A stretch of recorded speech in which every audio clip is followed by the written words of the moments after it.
Hello everybody, I am Flaming Kong, and welcome back to Paper Mario The Thousand Year Door. Last time, we finished the Pit of 100 Trials, and now we're back onto the normal episode route.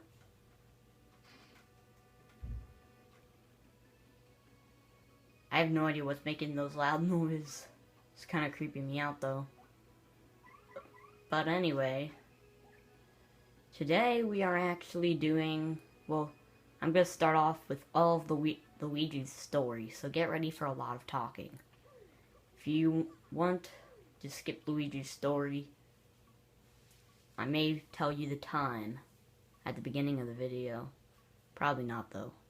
I'll tell you in the description. Well, hey, big brother, fancy meeting you here. What a coy, inky dink. Eh, who, me?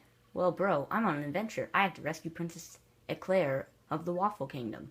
Yeah, it's a bad scene, alright. She's been kidnapped by the evil Chestnut King. Let's see, adventures. Oh, of course, me, I'm done questing for now. Yep, I scaled Hate Song Tower the other day and rescued the fair Princess Eclair. That's one adventure I'm never gonna forget. Nope, it was just too exciting. It was just bonkers, bro. Want to hear what happened? It's a pretty long story. Yeah, of course. Hey, sounds good to me. Which part of the story do you want to hear, bro? So, there's 1, 2, 3, 4, 5, 6. There's 7 parts of this story. Waffle Kingdom letter.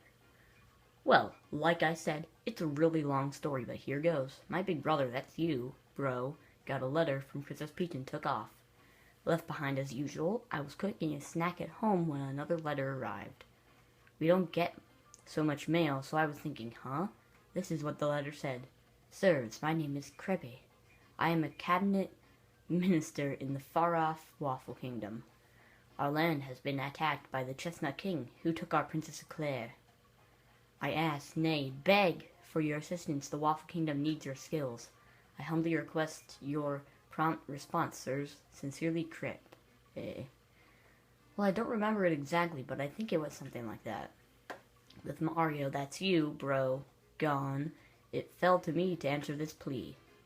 Hesitating only a teensy bit, I headed to the Waffle Kingdom to investigate. Oh no, first I wrote a note to myself about what I was cooking, then I left. Once I reached the Waffle Kingdom, I met Minister Crepe, who filled me in. The Chestnut King had kidnapped Princess Eclair and vanished. Apparently, though some oracles said a marvelous compass should locate her. This marvelous compass had been broken into 7 parts by an ancient curse. And those parts had been scattered across the land. Can you believe it, bro? Each part of the marvelous compass was said to point to the next.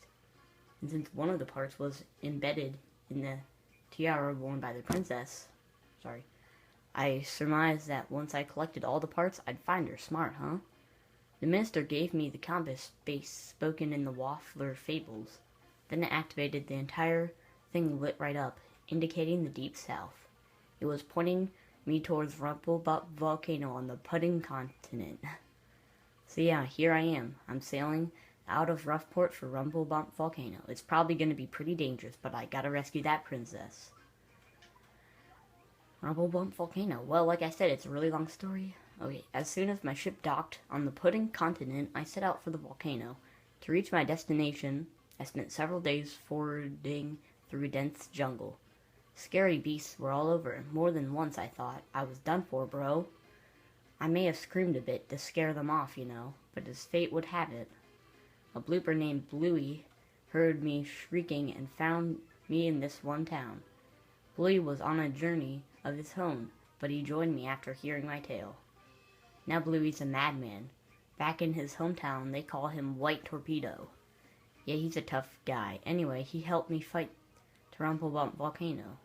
This place was all about bubbling lava pools and heat that make the sun sweat. And the place was lousy, even with evil traps designed to protect the compass piece. The scariest one of all was this gigantic 100-foot tall statue that stomped around. Now the weakness of this giant statue, bro, was a red gem on its forehead. Now I can jump high, but not high enough to reach this thing by a long shot. So I came up with this plan for Bluey to hit that weak spot. All you, man, I said. I waited for a pause in the statue's movements and hucked Bluey up there. And bullseye, the White Torpedo saved the day. That jewel got whacked. It was a critical hit, and that stone statue toppled and crumbled into pieces. Once that was done, it was an easy stroll to the room where the treasure was. Unfortunately, Princess Eclair was nowhere to be found, but I got another piece of the marvelous compass and put it in the base. Now the compass pointed west to Plump Belly Village on the Strudel continent. So I set sails once again and came back here to Roughport to recharge. That's what happened to me lately, but I'll be heading back soon. Oh boy. Well, like I said, it's a really... Once we made landfall on the Strudel continent, we made for Plump Belly Village. Once we got there, though, we immediately noticed that something was wrong. We learned from the mayor that the town was ruled by a giant snake named Itsa. He said his own daughter was going to be offered up as a sacrifice to this beast, too. So, of course, being heroic, I offered myself up to her, go in her steed. Brave, huh? Now, the custom was for sacrifices to be dressed as brides, so I got all dolled up. I was one hot sacrifice, bro. I looked so good I fooled our foes and hid in his lair. It was kind of rough fighting in that gown, but I managed Jiffin really shaves, bro. I finally found Itsa, and the snake had a second head on its tail. Talk about... I don't know. Scary. I fainted real quick, but when I came to, I managed to distract both heads. It reared up, fangs bared to attack, and at the moment I deftly lunged left. His gaping mouths smashed into one another, and he vanished into a cloud of smoke. A shining plate fell down on the spot where his body had been coiled. Yes, another compass piece. I set it, and it pointed east to Circuit Break Island. Just as I was about to leave town, the mayor asked me to stay and marry his daughter. I thought about it. She was sort of cute, but we ended up sneaking off the next morning. I mean, I still have to save Princess Eclair from the Chestnut King. And then the marvelous compass activated. This time I heard somebody's voice. It was so beautiful, bro. I'm certain it was Princess Eclair's voice. My heart began to race. That's when I realized it. Princess Eclair, I kind of zoned out there. So yeah. We set sail again after ditching town, and somehow we managed to get back here to Roughport, and here I am. We're halfway there, almost. Well, like I said, I keep on saying that. Just as our boat arrived at Circuit Break Island, we heard this incredible racket. We soon found out that they hold kart races almost every day on the island. Whoever takes first place in a race gets to rule the island as king for that day. Just as we got to the racetrack, they were holding the awards ceremony. I couldn't believe my eyes. Right there on the trophy they gave to the winner, it was another piece of the marvelous compass. I almost passed dead away. I decided right then and there that the only thing to do was to enter the next race. I've driven in a kart races before, so I thought I'd be okay. Boy, was I wrong. The karts were supercharged machines that could send you airborne with their exhaust. These vehicles were armed with missiles and bazookas. It was anything goes, bro. Of course, I wanted to get right out of there pronto. These drivers were crazed, but I worked up my courage and signed up anyway, and my race day finally came. I got one of the best carts, the big green 01. I took my position at the start line, the light went green, I stomped the accelerator, and something bad happened. I was in reverse, the big green 01 went rocketing backwards with me yelling. I crashed into the wall behind me hard enough to cut me off midstream. In one fell swoop, I dropped into last place and wrecked my racing machine. But it wasn't all bad news. All the other cars crashed because of my maneuver. Once I got in gear and took off, I was the only car left. I won by a country mile, bro. I took the piece off of my trophy and added it to the marvelous compass. The compass came to life and pointed me toward Jazzafraz town in the east. Then I heard that voice. Princess Eclair's voice echoed in my ears again. Oh, my princess, random words would form poetry if spoken by your voice. I will most definitely save you. Just wait for me, Princess Eclair. Oh, sorry about that, bro. So after that, I got back on my boat. Came here to Roughport. That's what I've been up to lately. Oh, boy. Well, like I said, it's a real... As soon as we hit Jazzafraz town, we were overcome by the glitz and the glamour. It's a very lively place, bro. Tons of daisies live there, and they're always smiling. Just wait a second, guys.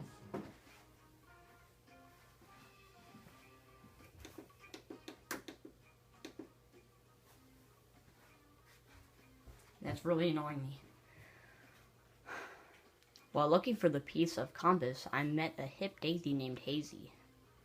Hazy was a producer, and he was looking for actors to go on stage with him. I told him we couldn't since we were looking for the compass part, you know. But Hazy said we could win the compass part in the upcoming drama slam. He said the so-called drama llama plague might, in fact, be one of the parts. Well, we just had to give it a try, so we rehearsed with the cast and hit the stage. Our musical was called The Mystery of the Fiery Hat of Social Awareness. The script was great, but I got really hosed, bro. My role, my part, was grass. I played grass by the side of the road. Grass, bro, grass. I just brought out on the ground and had to be silent. Everyone but me had lines. I don't care if I was wearing green. Who cast someone based on that? It was awful.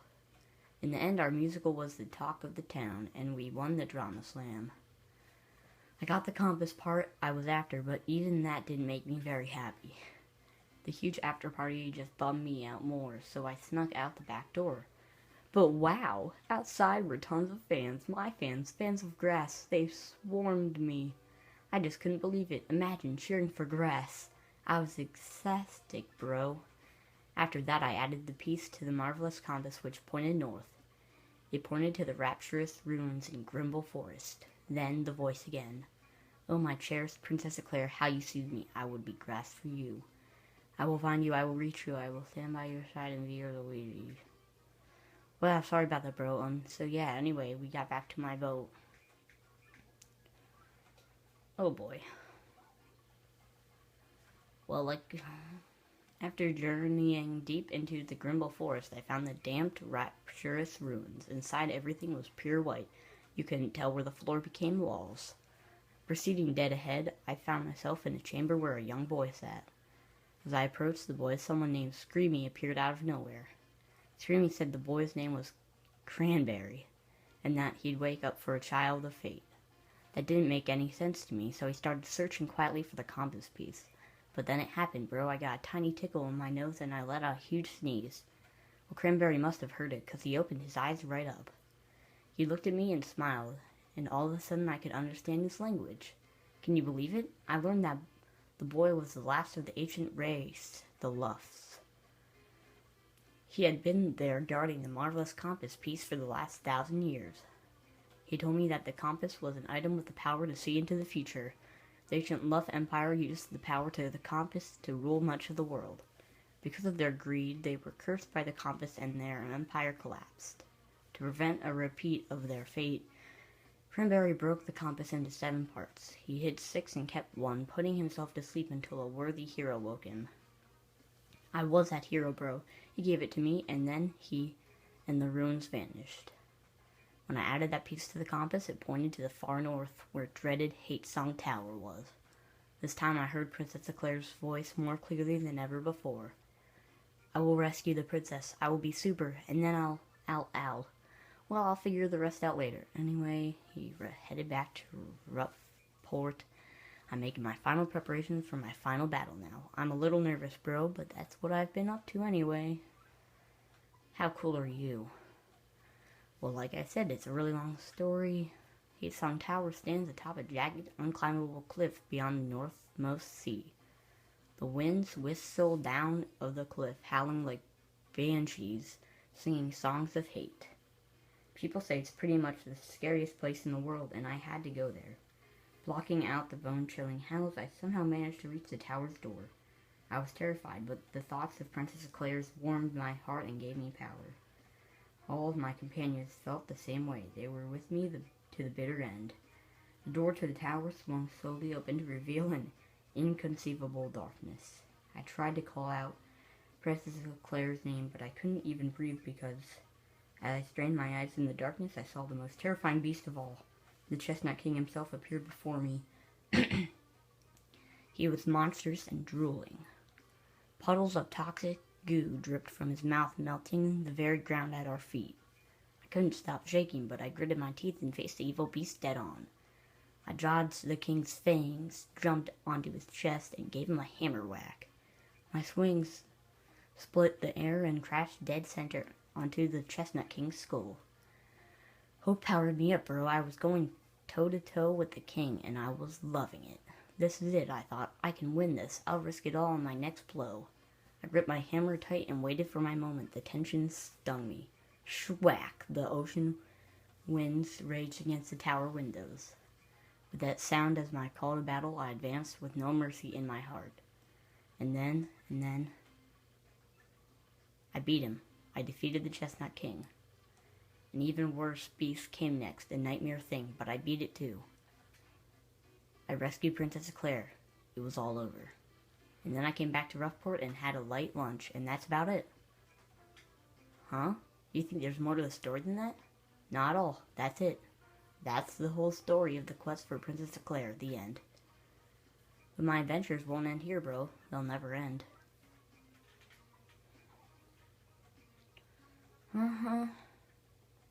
So, 16. That's what I'm gonna put in the description, I guess. Even though that's probably gonna be the end.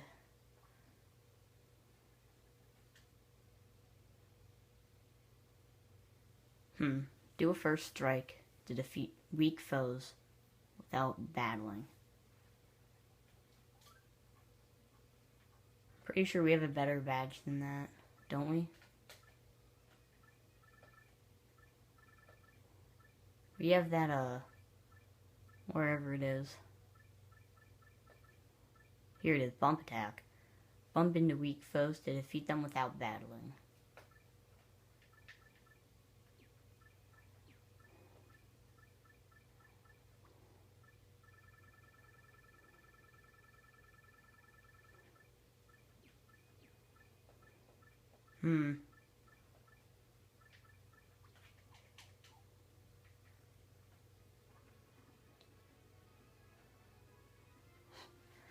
I'm thinking this is just gonna be it. I might record a little bit more Paper Mario today. But for now, this is it. I was gonna do a few troubles, but I don't know if I should or not.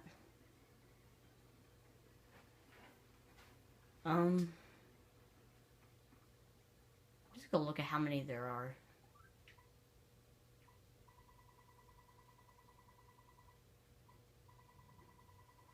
There actually aren't that many.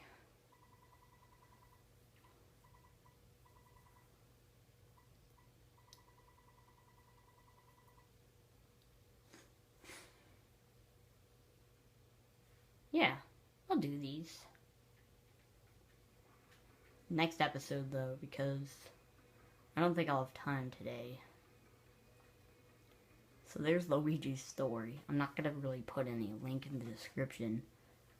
Well, time stamp in the description for when it's over, because that's literally the whole entire episode. I completely forgot how long it was. You know what would be really cool though? Is if they made Super or Paper Luigi, the Waffle Kingdom or whatever. That would actually be pretty cool, because it sounds like a pretty cool adventure. The kart racing part's pretty cool. Probably change a few things, but did I mention that I'm gonna be Luigi for the final fight? I don't think I did.